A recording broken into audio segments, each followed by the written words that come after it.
অষ্টম শ্রেণীর ইতিহাস ও সামাজিক বিজ্ঞানের তৃতীয় ক্লাসটিতে আমরা প্রতিবেদন প্রকল্প বা অনুসন্ধানমূলক কাজ, যেখানে পহেলা বৈশাখ, বাংলা নববর্ষ ও শোভাযাত্রার ইতিহাস অনুসন্ধানের মাধ্যমে দলভিত্তিক একটি লেখা তৈরি করে শ্রেণীকক্ষে উপস্থাপন করতে বলা হয়েছে, এটি সমাধান দেখব।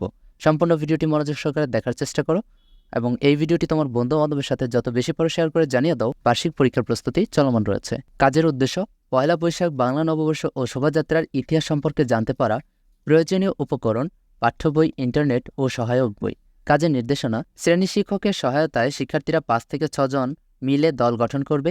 পাঠ্য বই, সহায়ক বই, ইন্টারনেট এবং বাংলাপিডিয়া থেকে পহেলা বৈশাখ, বাংলা নববর্ষ ও মঙ্গল শোভাযাত্রা সম্পর্কিত তথ্য সংগ্রহ করে তথ্যগুলো নিয়ে নিজ দলে আলোচনা করে দলভিত্তিক লেখা তৈরি করবে আর লেখাটি শ্রেণীকক্ষে উপস্থাপন করবে। চলো আমরা লেখাটি উপস্থাপন করার বিষয়ে জেনে নেই কি কি লিখতে হবে। পয়লা বৈশাখ, বাংলা নববর্ষ ও শোভাযাত্রার ইতিহাস।